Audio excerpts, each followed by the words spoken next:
Hello friends, welcome back. അപ്പോൾ കഴിഞ്ഞ ക്ലാസ്സിൽ നമ്മൾ പൊസസീവ് പ്രോണൗൺ നോക്കി, ഇംഗ്ലീഷിലാണ് നോക്കിയത്. അപ്പോൾ ഇത്തവണ നമുക്ക് അക്കൗണ്ടൻസി നോക്കാം. അക്കൗണ്ടൻസിയിലെ ബിൽ ഓഫ് എക്സ്ചേഞ്ച് നോക്കാം. ഇന്നത്തെ ക്ലാസ് ബിൽ ഓഫ് എക്സ്ചേഞ്ച് ആണ്. സമ്മറി നോട്ട്സ് നോക്കാം. A bill of exchange is a financial instrument used in trade or commerce. It is written unconditional order. പ്രത്യേകം ശ്രദ്ധിക്കണം, unconditional order signed by the drawer directing drawee to pay specified sum of money to the payee on demand or at a fixed future date. Negotiable instruments act ആണ് bill of എക്സ്ചേഞ്ചിനെ. ഇപ്പോൾ ചെക്സും regulate ചെയ്യുന്നത് negotiable instruments act ആണ്. അപ്പോൾ same തന്നെയാണ് bill of exchange ചെയ്യുന്നത്. അപ്പോൾ ഇതിനകത്തും എത്ര ശ്രദ്ധിക്കേണ്ടത്, മെയിൻലി ബിൽ ഓഫ് എക്സ്ചേഞ്ച് കൊണ്ട് ഉപയോഗിക്കുന്നത് വെച്ചിട്ടുണ്ടെങ്കിൽ, ഇപ്പോൾ ഞാനൊരു സെയിൽ നടത്തി, അപ്പോൾ എനിക്ക് കുറച്ച് പൈസ കിട്ടാണ്ട്, അപ്പോൾ ഒരു അഗ്രിമെൻറ്റ് വെക്കണം, ഇത്ര 1,00,000 രൂപ ഞാൻ 3 മാസത്തിനുള്ളിൽ റിട്ടേൺ തരാമെന്നുള്ളത്. അപ്പോൾ അതിനാണ് ബിൽ ഓഫ് എക്സ്ചേഞ്ച് എന്ന് പറയുന്നിട്ടുണ്ടെങ്കിൽ ഒരു പ്രൂഫാണ്. Is a instrument in writing containing an unconditional order. എന്ന് വെച്ചാൽ 3 മാസം കഴിഞ്ഞ് ഞാൻ ആ പൈസ തരാമെന്നാണ് പറയുന്നത്. അല്ലാതെ ഞാൻ 3 മാസം കഴിഞ്ഞ് ഈ സെയിൽ കംപ്ലീറ്റ് ആയിട്ടുണ്ടെങ്കിൽ പൈസ തരാമെന്നൊരു കണ്ടീഷൻ ഞാൻ വെക്കുന്നില്ല. ഇറ്റ് ഈസ് ആൻ അൺകണ്ടീഷണൽ ഓർഡറാണ്. ഒരു കണ്ടീഷനും ഉണ്ടാവില്ല. ആ പൈസ തരാമെന്ന് പറയുന്നതിനാണ് പറയുന്നത്. അതിനകത്ത് പല ആയിരിക്കും. ഡ്രോയർ എന്ന് പറഞ്ഞിട്ടുണ്ടെങ്കിൽ ഹൂ റൈറ്റ്സ് ദ ബില്ല് ആരാണോ റൈറ്റ് ചെയ്യുന്നത്, അല്ലെങ്കിൽ പേയ്മെൻറ്റ് ഡിമാൻഡ് ചെയ്യുന്ന ആൾ. ഇപ്പോൾ എനിക്കാണ് പൈസ കിട്ടാനുള്ളതെങ്കിൽ ഞാനാണ് ബിൽ ഓഫ് എക്സ്ചേഞ്ച് ഇഷ്യൂ ചെയ്യുന്നത്. ഡ്രോയാണ് എനിക്ക് പൈസ തരാനുള്ള ആൾ. പേയും the person to the payment is made can be drawer or third party. ആർക്കാണോ പേയ്മെൻറ്റ് കിട്ടുന്നത്. പിന്നെ അക്സെപ്റ്റൻസ്, ആരാണോ അക്സെപ്റ്റ് ചെയ്യുന്ന ആളിനാണ് അക്സെപ്റ്റൻസ് എന്ന് പറഞ്ഞിട്ടുണ്ടെങ്കിൽ. അപ്പോൾ ഡ്രോയി ആയിരിക്കും അക്സെപ്റ്റൻസ്. മസ്റ്റ് സൈൻ കമ്പൽസറി ആണ് ബിൽ ഓഫ് എക്സ്ചേഞ്ചിൽ. പിന്നെ ഒരു മച്യൂരിറ്റി ഡേറ്റ് മെൻഷൻ ചെയ്തിട്ടുണ്ടാവണം. പിന്നെ നോട്ടിങ് ചാർജസ്, ഇപ്പോൾ നമ്മൾ ബിൽ ഓഫ് എക്സ്ചേഞ്ച് ഡിഷോണർ ആയിട്ടുണ്ടെങ്കിൽ ചെറിയൊരു ചാർജ് കട്ടാവും. അതിനാണ് നോട്ടിങ് ചാർജ് എന്ന് പറഞ്ഞിട്ടുണ്ടെങ്കിൽ. എൻഡോഴ്സ്മെൻറ്റ് എന്ന് പറഞ്ഞിട്ടുണ്ടെങ്കിൽ നമുക്ക് ഈ ബില്ല് വേറൊരാൾക്ക് എൻഡോഴ്സ് ചെയ്യാം. ഇപ്പോൾ എനിക്കൊരു 1,00,000 രൂപ ബില്ല് കിട്ടാനുണ്ട്, അപ്പോൾ ഞാൻ ബിൽ ഓഫ് എക്സ്ചേഞ്ച് ഇഷ്യൂ ചെയ്യും. ഞാൻ വേറൊരാൾക്ക് 1,00,000 രൂപ കൊടുക്കാനുണ്ടെങ്കിൽ ഈ ബിൽ ഓഫ് എക്സ്ചേഞ്ച് ഞാൻ അയാൾക്ക് കൊടുക്കും. അപ്പോൾ പാർട്ടി ഡയറക്റ്റ് ആ പാർട്ടിക്ക് പൈസ കൊടുത്തോളൂ. അതിനാണ് എൻഡോഴ്സ്മെൻറ്റ് എന്ന് പറയുന്നത്. ഡിസ്കൗണ്ടിങ് എന്ന് പറഞ്ഞിട്ടുണ്ടെങ്കിൽ എനിക്ക് ഈ ബിൽ ഓഫ് എക്സ്ചേഞ്ച് ബാങ്കിൽ കൊണ്ടേ ഡിസ്കൗണ്ട്. ഇപ്പോൾ എനിക്ക് 3 മാസത്തേക്ക് ഇപ്പോൾ ഒരു ബിൽ ഓഫ് എക്സ്ചേഞ്ച് എൻ്റർ ചെയ്യും. അപ്പോൾ എനിക്ക് പൈസക്ക് ആവശ്യം വന്നു, അപ്പോൾ ഞാനത് ബാങ്കിൽ കൊണ്ടേ കൊടുത്തിട്ടുണ്ടെങ്കിൽ ബാങ്ക് അതിൻ്റെ ഒരു 10% അല്ലെങ്കിൽ 5% കമ്മീഷൻ കഴിച്ചിട്ട് ബാക്കി എമൗണ്ട് എനിക്ക് തരും. അതിനാണ് ഡിസ്കൗണ്ടിങ് എന്ന് പറഞ്ഞിട്ടുള്ളത്. ഇപ്പോൾ ടേം ഓഫ് ബില്ല്, അപ്പോൾ സാധാരണ ഒരു ബില്ല് 3 മാസം 90 ഡേയ്സിന് എക്സീഡ് ചെയ്യാൻ പാടില്ലെന്നുള്ളതാണ്. പിന്നെ എപ്പോഴും grace days 3 days grace days കൊടുക്കാറുണ്ട്. ഇത് ഇമ്പോർട്ടൻ്റ് ആണ്.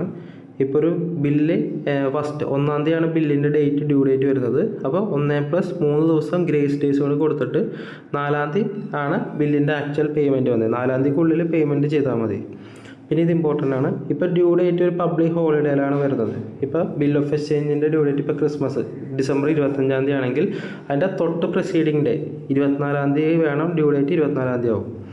ഇപ്പോൾ പെട്ടെന്ന് ഇപ്പോൾ ഒരു ഡ്യൂ ഡേറ്റിൻ്റെ അന്ന് ഹർത്താലോ അല്ലെങ്കിൽ എന്തെങ്കിലും എമർജൻസി വന്നിട്ടുണ്ടെങ്കിൽ അതിൻ്റെ തൊട്ട് മുമ്പ്, ഇപ്പോൾ 7-ാം തീയതി ഒരു ഹർത്താലാണെങ്കിൽ 8-ാം തീയതി ആയിരിക്കും ഡ്യൂ ഡേറ്റ്. പിന്നെ ഇത് ഇമ്പോർട്ടൻ്റ് ആണ്. When a bill is drawn after sight the term of bill begins to run from the date of sighting when the bill is accepted. അപ്പോൾ ഇത് ഇമ്പോർട്ടൻ്റ് ആണ്. ഡ്രോൺ ആഫ്റ്റർ സൈറ്റ് എന്ന് പറഞ്ഞിട്ടുണ്ടെങ്കിൽ, ഇപ്പോൾ ഞാൻ ബില്ല് 1-ാം തീയതി ഇഷ്യൂ ചെയ്തു, അത് 10-ാം തീയതിയാണ് പാർട്ടി അത് അക്സെപ്റ്റ് ചെയ്തത്. അപ്പോൾ പ്രത്യേകം പറഞ്ഞിട്ടുണ്ടെങ്കിൽ ഡ്രോൺ ആഫ്റ്റർ സൈറ്റ് എന്ന് പ്രത്യേകം പറഞ്ഞിട്ടുണ്ടെങ്കിൽ 10-ാം തീയതിയാണ് പാർട്ടി അക്സെപ്റ്റ് ചെയ്തതെങ്കിൽ ആ 10-ാം തീയതി മുതൽ ആ ബില്ല് വാലിഡിറ്റി ആവുള്ളൂ. മെച്യൂരിറ്റി ഡേറ്റ് കമ്പ്യൂട്ട് ചെയ്യുന്നത് ആ 10-ാം തീയതി മുതലാണ്. നേരെ മറിച്ച് ബിൽ ഡ്രോൺ ആഫ്റ്റർ ഡേറ്റ്, അപ്പോൾ ക്വസ്റ്റ്യൻ ഉണ്ടാകും ആഫ്റ്റർ ഡേറ്റ് ആണോ ആഫ്റ്റർ സൈറ്റ് ആണോ എന്നിട്ടുണ്ടെങ്കിൽ. ആഫ്റ്റർ ഡേറ്റ് ആണെങ്കിൽ ഞാൻ 1-ാം തീയതി ബില്ല് ഇഷ്യൂ ചെയ്തു, പക്ഷേ 10-ാം തീയതിയാണ് അദ്ദേഹം അക്സെപ്റ്റ് ചെയ്തത്. പക്ഷേ ആ ഡേറ്റ് നോക്കുക, അക്സെപ്റ്റ് ചെയ്ത ഡേറ്റ് നോക്കില്ല, എന്നാണോ ബില്ല് ഡ്രോ ചെയ്തത്. അപ്പോൾ 1-ാം തീയതിയാണ് ബില്ല് ഡ്രോ ചെയ്തത്. അപ്പോൾ 1-ാം തീയതി മുതൽ ഡ്യൂ ഡേറ്റ് കാൽക്കുലേഷൻ ചെയ്യുന്നത് 1-ാം തീയതി മുതലാണ്. അപ്പോൾ ഇത് വളരെ ഇമ്പോർട്ടൻ്റ് ആയിട്ടുള്ള ഒന്നാണ് ഈ 2 ഡേറ്റ് മെയിനായിട്ട്. പിന്നെ ഡിമാൻഡ് ബില്ല് എന്ന് വെച്ചാൽ പേബിൾ ഓൺ ഡിമാൻഡ്, ചെക്ക് പോലെയാണ്. ഡേറ്റ് മെൻഷൻ ചെയ്തിട്ടുണ്ടാവില്ല. ഇതായിരിക്കും. യൂസൻസ് ബിൽ എന്ന് വെച്ചിട്ടുണ്ടെങ്കിൽ ആഫ്റ്റർ സ്പെസിഫിക് പീരീഡ്. പിന്നെ അക്കൗണ്ടിങ് ട്രീറ്റ്മെൻറ്റ് എന്ന് പറഞ്ഞിട്ടുണ്ടെങ്കിൽ ബില്ല് കിട്ടാനുള്ള ആൾ bills receivable, drawee bills payable ആയിരിക്കും. അപ്പോൾ ബിൽസ് റിസീവബിൾ അസറ്റും ബിൽസ് പേയബിൾ ലയബിലിറ്റിയാണ്. പിന്നെ ഇതിൻ്റെ കണ്ടീഷൻസാണ്, ഇത് വളരെ ഇമ്പോർട്ടൻ്റ് ആണ്.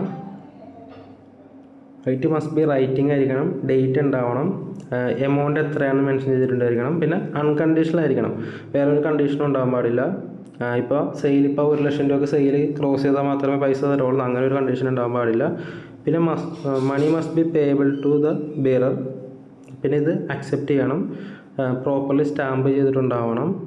പിന്നെ ഇപ്പോൾ പേബിൾ ഓൺ ഡിമാൻഡ് ആണെങ്കിൽ സ്റ്റാമ്പ് വേണ്ട. പിന്നെ payment in legal currency of the country, currently legal കറൻസിയിലായിരിക്കണം. ഇപ്പോൾ ക്രിപ്റ്റോ കറൻസി ഇന്ത്യയിൽ ലീഗലല്ല, അപ്പോൾ ക്രിപ്റ്റോ കറൻസി വെച്ച് പേയ്മെൻറ്റ് ചെയ്യാൻ പാടില്ല. അപ്പോൾ primary liability on the bill of exchange is that of the acceptor. അപ്പോൾ ആരാണ് അക്സെപ്റ്റ് ചെയ്യുന്നത് അയാൾക്കായിരിക്കും പ്രൈമറി ലയബിലിറ്റി വരുന്നത്. പിന്നെ ഫോറിൻ ബിൽ ഓഫ് എക്സ്ചേഞ്ച് ഉണ്ട് എന്ന് വെച്ചിട്ടുണ്ടെങ്കിൽ A bill drone in India on A person resident outside India made payable outside India. A bill drone outside India on A person resident outside India. A bill drone outside India and made payable in India. A bill drone outside India and payable outside India. അപ്പോൾ ഇത്രയും കാര്യങ്ങളിൽ എല്ലാം foreign bill of exchange ആയിട്ട് വരും. എല്ലാം just ഒരു ഓർത്തിരുന്നാൽ മതി.